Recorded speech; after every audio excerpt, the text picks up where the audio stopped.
Hello friends and my dear students, welcome to the channel pharmacy classes by doctor K Sahu.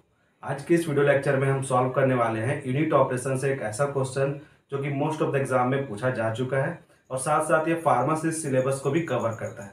ठीक है, तो देख लेते हैं क्वेश्चन क्या है।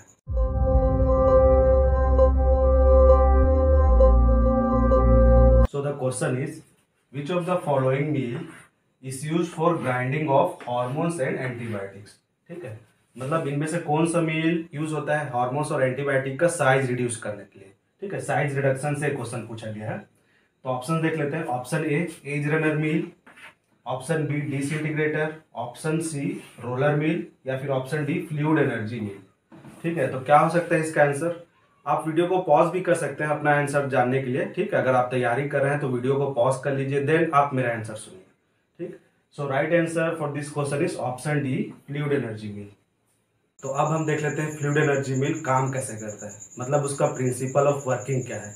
ठीक है, तो इस क्वेश्चन के थ्रू हम फ्लूइड एनर्जी मील को डिटेल आउट कर लेते हैं।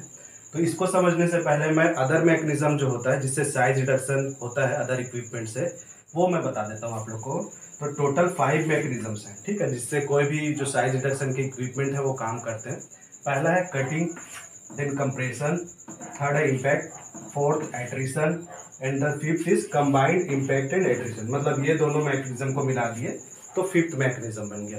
ठीक है, कटिंग क्या है। कटिंग को सिंपली अगर मैं आप लोग को बोलूँ तो जो घर पे जो चाकू होता है जिससे हम वेजिटेबल्स काटते हैं, ठीक है, वही मैकेनिज्म से कटर मिल हो गया, जैसे कि जिसमें शार्प ब्लेड लगे रहते हैं, वो काम करता है। ठीक है, वो रोल होते रहता है वो ब्लेड्स और उसके बीच में जो भी इंग्रेडिएंट आया वो कट हो जाता है। ठीक है, तो ये हो गया कटर मिल का एग्जांपल और उसका प्रिंसिपल है कटिंग। ठीक है, देन कंप्रेशन, कंप्रेशन मतलब कोई भी प्रेशर अप्लाई करना, दबाव अप्लाई करना, देन उससे साइज रिड्यूस होना। ठीक है, जैसे कि रोलर मिल, रोलर मिल में 2 रोलर रहते हैं। ठीक है, जो राउंड राउंड इस डायरेक्शन में एक क्लॉकवाइज एक एंटी क्लॉकवाइज रोटेट होता रहता है। अब इस बीच में जो भी इंग्रेडिएंट आएगा वो इन दोनों के बीच कंप्रेस होगा, देन उसका फाइन पार्टिकल्स बनेगा। तो ये हो गया कंप्रेशन, मतलब प्रेशर अप्लाई करना है हमको, बस कोई ब्लेड्स का जरूरत नहीं इस पर। देन थर्ड है इम्पैक्ट। इम्पैक्ट मतलब क्या होता है, टकराना। जैसे कि सपोज ये चौक को मैं यहाँ पर अभी टकराया, ठीक है, तो वो क्या हुआ, इम्पैक्ट, टकराना।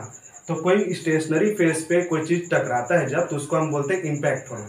उससे भी साइज रिड्यूस होता है। जैसे कि बॉल मिल, बॉल मिल में बहुत सारे बॉल्स लग रहते हैं। अब वो बॉल ऊपर से नीचे गिरते रहते हैं, आपने अगर प्रैक्टिकल किया होगा तो याद है।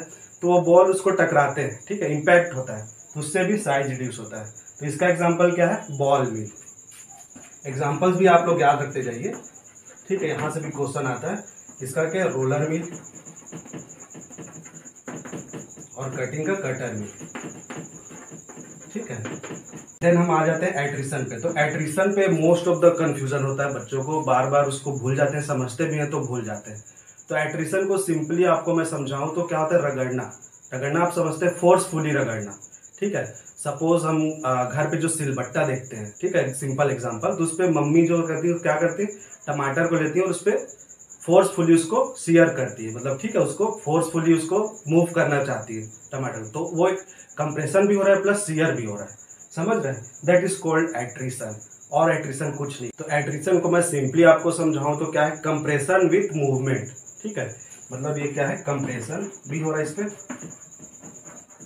With movement.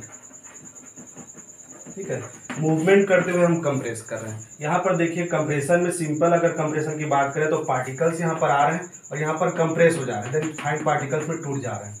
ठीक है, बट अगर वो कंप्रेस करते हुए रोल भी हो उस पर, ठीक है, अगर इसी को लार्ज स्केल में हम रोलर अप्लाई को जब लार्ज स्केल में अप्लाई करते हैं, लार्ज स्केल, इस पे जो मैकेनिज्म आ जाता है वो है एट्रिशन आ जाता है इस पे। अभी ये जो रोलर मिल आप लोग को बताया था वो कंप्रेशन से काम कर रहा है। अभी आप लोग को एक सिंपल एग्जांपल मैं दे रहा हूँ जो आप लोग लैब में अक्सर किए हैं, दैट इज मोटर प्रेशर। तो मोटर प्रेशर अगर हम ऐसे कर रहे हैं, ठीक है, तो वो क्या हो गया, एट्रिशन हो गया, मतलब कंप्रेस कर रहे हैं और मूव भी कर रहे हैं, दैट इज कॉल्ड एट्रिशन। अब ये जो फिफ्थ मैकेनिज्म है, कंबाइंड इम्पैक्ट एंड एट्रिशन, मतलब हम कंबाइन कर रहे हैं, टकराना भी और एट्रिशन भी करना है। तो इस टाइप से देखिए, इस टाइप से भी हम करते हैं कई बार मोटर प्रेशर में, मतलब इम्पैक्ट भी करते रहते हैं और एट्रिशन भी करते रहते हैं। तो that is called combined impact and attrition, simple. तो इसी में आता है इसका जो फ्लूइड एनर्जी मिल का जो प्रिंसिपल है वो यही है, combined impact and attrition, and it is one of the most बोल सकते हैं पावरफुल साइज रिडक्शन मेथड, जिसपे हमारा जो टेम्परेचर है कभी राइज नहीं होता। तो इससे फायदा क्या होता है, जितने भी हीट सेंसिटिव मटेरियल है, जैसे कि अभी हम क्वेश्चन पे देखें एंटीबायोटिक्स और हार्मोन्स, ये क्या हीट सेंसिटिव मटेरियल है, मतलब इसका जो एक्शन है वो डिस्ट्रॉय हो सकता है अगर हीट बढ़ा तो। ग्राइंड करते करते हीट बढ़ जाता है कई बार, ठीक है। तो ये हम देखते हैं इस केस में फ्लूइड एनर्जी मिल में ये नहीं होता, ठीक है, हीट राइज नहीं होता। तो ये इसका मेजर एडवांटेज है, बोल सकते हैं कि हीट सेंसिटिव मटेरियल के लिए यूजफुल है।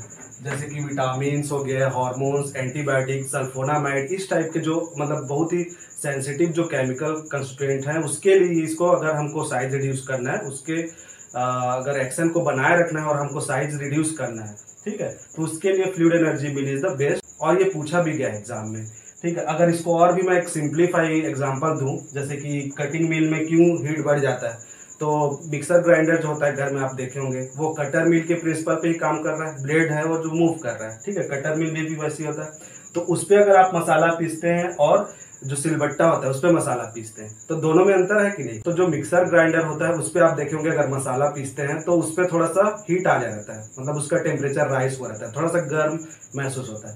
बट ये सिलबट्टे के केस में कभी नहीं रहता, ठीक है। तो फ्लूइड एनर्जी मिल भी उसी मैकेनिज्म पे काम करता है, मतलब इस पे हीट सेंसिटिव मटेरियल को हम इजिली पीस सकते हैं without rice in the heat, ठीक है। प्लस इसका एक और एडवांटेज है, इसका जो पार्टिकल साइज है, जो पार्टिकल साइज हमको प्रोवाइड करता है ग्राइंड करने के बाद, वो है 1 to 30 माइक्रोन, ठीक है, जो कि बहुत ही कम है। और दूसरे जो ग्राइंडर्स हैं, दूसरे जो मिल्स हैं, जो साइज रिडक्शन के लिए इक्विपमेंट यूज होते हैं, वो इस रेंज पे काम नहीं करते, मतलब ये बहुत ही कम साइज पे, फाइन बोल सकते हैं, फाइनेस्ट माइक्रोन में जा रहा है, ठीक है, माइक्रोन लेवल पे। तो ये भी आप लोग को पूछा जा सकता है कि विच of the following mill works on the finest particle size, ठीक है। तो इसका आप ये याद रखिए 1 to 30 माइक्रोन के लिए यूज होता है, बहुत ही फाइन पार्टिकल्स के लिए, इसलिए इसको विटामिन, हार्मोन्स ये सब पे अप्लाई करते हैं।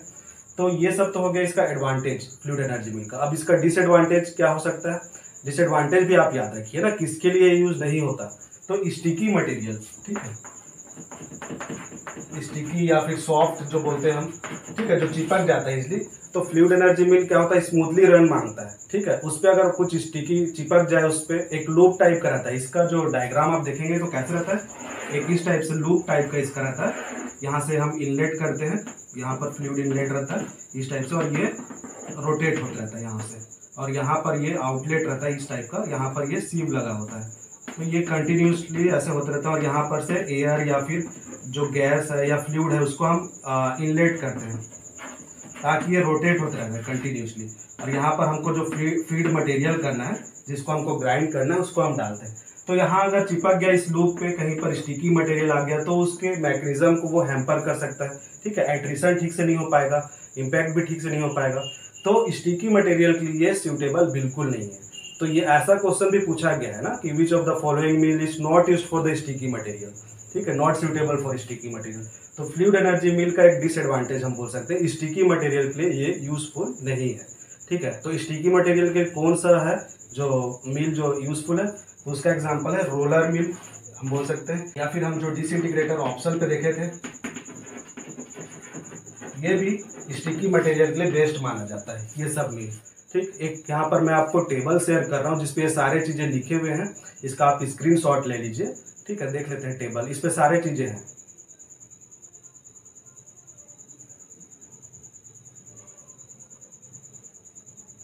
तो आपने स्क्रीनशॉट ले लिया है। So this is all about today's video. I hope आप लोग को ये पसंद आया हो, यूजफुल लगा हो, ठीक है। मिलते हैं अपने नेक्स्ट वीडियो पे। Till then thanks for the watching, thank you.